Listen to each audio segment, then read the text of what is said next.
Mapag-usapan naman natin ang isa sa pinakamahalagang susi sa pag-asenso, hindi lang sa pinansyal, kundi sa buhay mismo.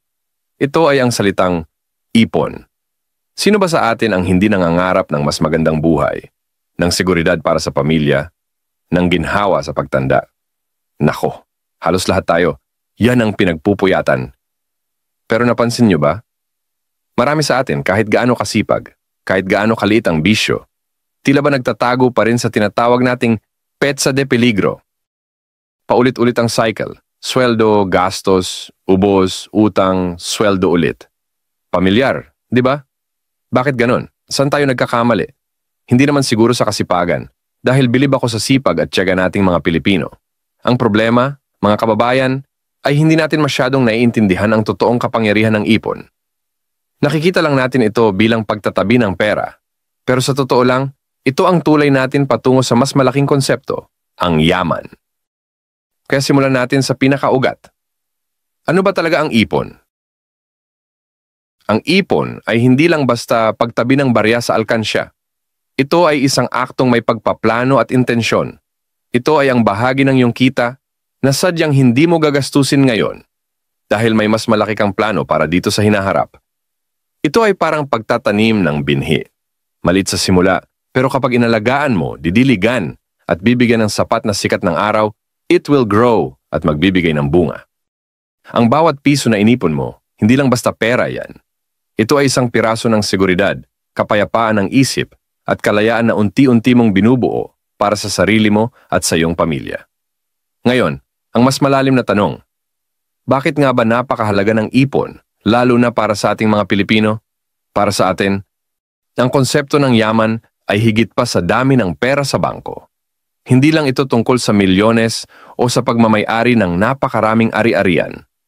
Sa kulturang Pilipino, ang tunay na yaman ay kinabibilangan ng kalusugan. Ang kakayahang makapagpatingin sa doktor nang hindi nangungutang at makapagpagaling ng walang alalahanin.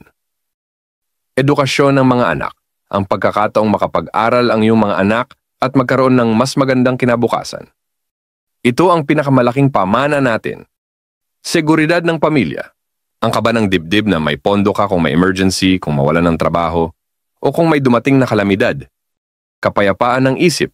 Ang ginhawa na hindi mo kailangang mag-alala sa bawat gastusin at may kontrol ka sa iyong financial future. Kalayaan. Ang pagkakataong magdesisyon para sa sarili mo nang hindi nakakabit sa utang o pangangailangan ng iba.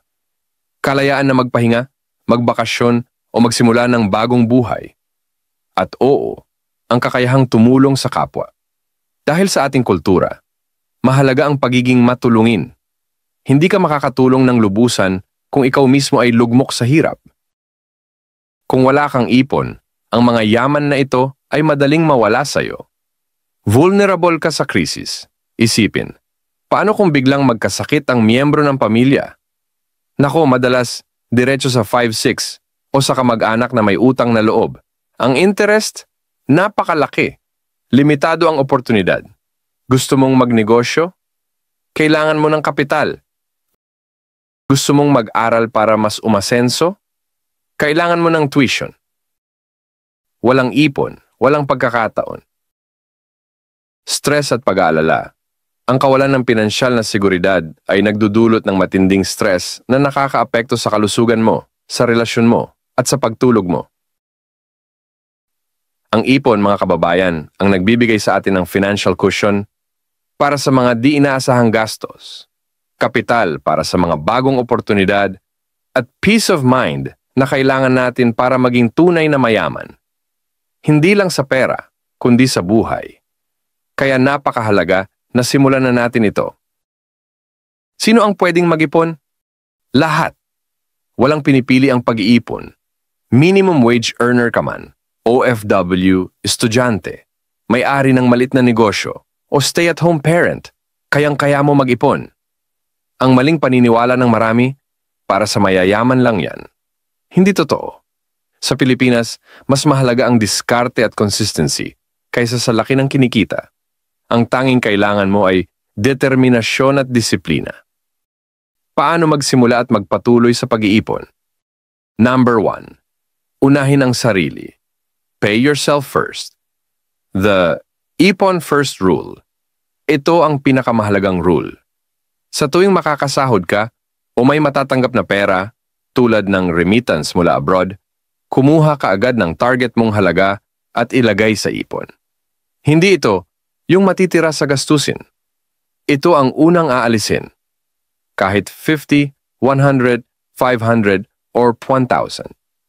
Ang importante ay ang consistency. Kung posible, mag-set up ng automatic transfer sa bank account mo. Diretso sa savings account mo pagkatapos mo matanggap ang sweldo para hindi ka na mag-iisip, automatic na. Number 2, gumawa ng budget na akma sa realidad ng Pilipino. Hindi kailangang komplikado, kunin ang lahat ng kinikita mo. Pagkatapos, ilista ang lahat ng gastos. Mula renta, pagkain, utility bills, pamasahe, hanggang sa kape at load. Maging brutal sa paglilista. Tingnan kung saan ka pwedeng magbawas. Para sa Pilipino, dahil sa dami ng responsibilidad at unexpected expenses, pwede nating i-adjust ang popular na 50-30-20 rule. Tawagin natin itong Modified 60-20-20 Rule for Pinoys.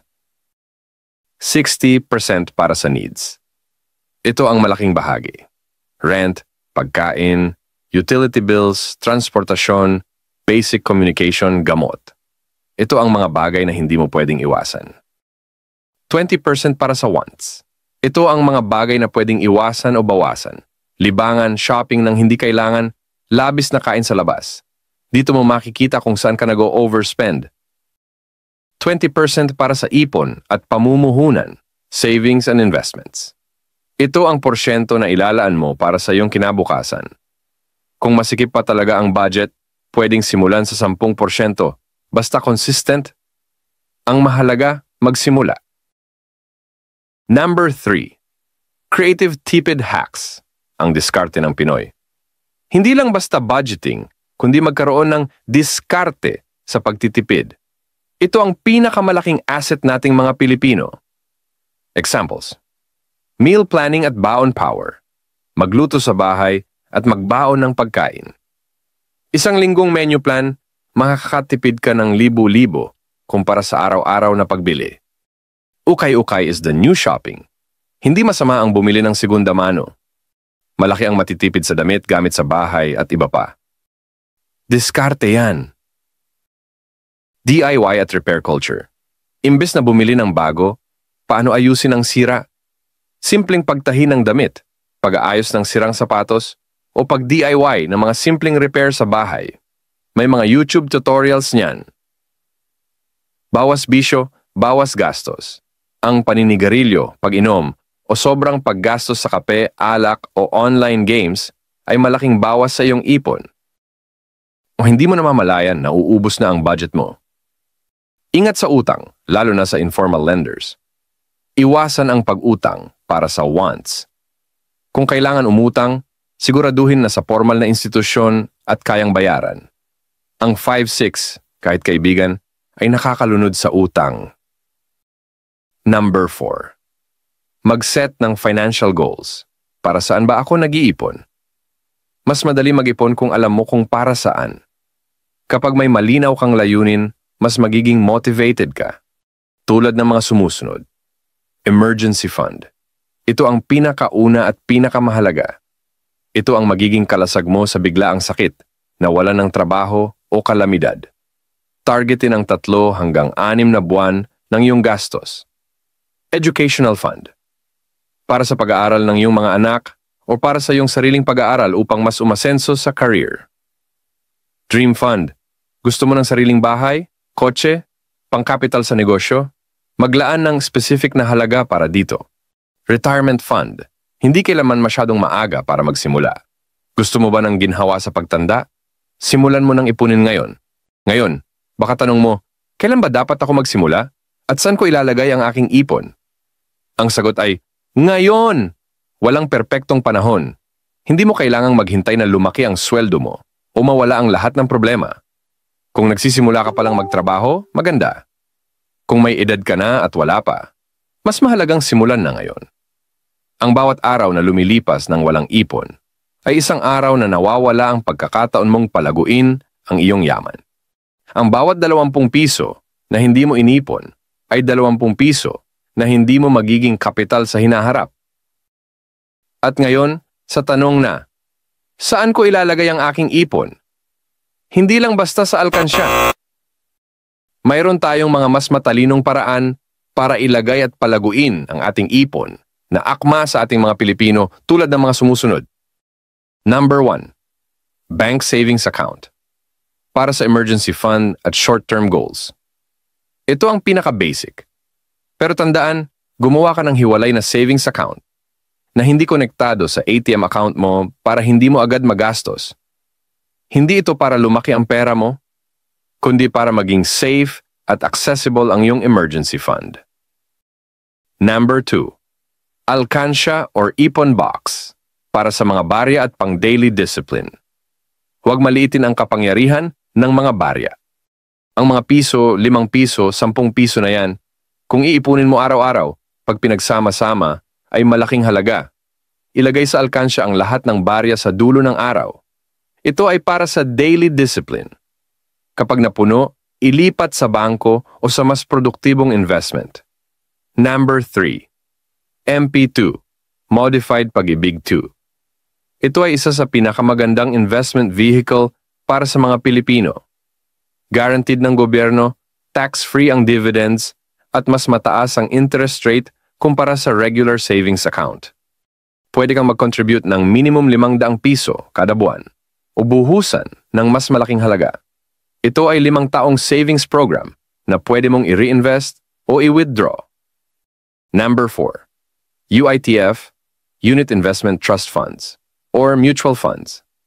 Para sa mga gustong subukan ang stock market o bonds nang hindi masyadong marami ang kapital o kaalaman. Ang mga ito ay pinapamahalaan ng mga profesional na fund manager.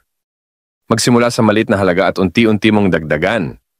Pero tandaan, mag-research muna at intindihin ang risk bago pumasok dito. Hindi ito guaranteed, pero mas mataas ang potential return. Number 5. Small business or side hustle capital. Kung ang ipon mo ay gagamitin para sa negosyo, siguraduhing may malinaw kang plano at kalkulasyon bago mag-invest. Ang pagpapalago ng sariling negosyo ay isa ring uri ng investment na maaaring magdulot ng malaking yaman. Ang iyong yaman, ang iyong pamana, higit pa sa pera. Ang pag-iipon ay hindi lang tungkol sa pagtatabi ng pera sa bangko o pag-iipon sa alkansya. Ito ay isang estratehikong hakbang patungo sa pagbuo ng isang matatag at masaganang kinabukasan, hindi lang para sa iyo, kundi para sa iyong pamilya at sa susunod na henerasyon. Isipin mo, sa bawat pisong inilalagay mo sa iyong ipon, nagtatanim ka ng binhi ng kapayapaan, seguridad, at kalayaan na aanihin mo sa takdang panahon. Ang ipon ang magbibigay sa iyo ng kapangyarihan na sabihin ng buong tapang at kumpiyansa na kaya kong ipagamot si nanay nang hindi nag-aalala sa gastos. Makakapasok sa magandang eskwelahan ang anak ko at matutupad niya ang kanyang pangarap. May sapat na puhunan ako para sa pangarap kong negosyo at susulong ito sa tagumpay. Hindi na ako mag-aalala sa petsa de peligro dahil may pondo ako para sa araw-araw na pangangailangan. May magagamit kami kung may bagyo o anumang kalamidad, ligtas kami sa anumang unos. Makakapaglakbay kami bilang isang pamilya at lilikha ng hindi malalimutang alaala.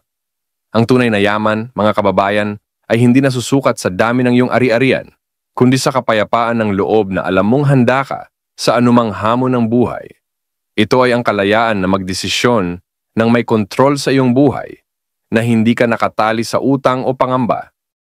At higit sa lahat, ang kakayahang mag-iwan ng isang hindi matatawarang pamana sa iyong pamilya, hindi lang ari-arian, kundi ang kaalaman, disiplina, at halimbawa ng tamang paghawak ng pera na magiging gabay nila habang buhay.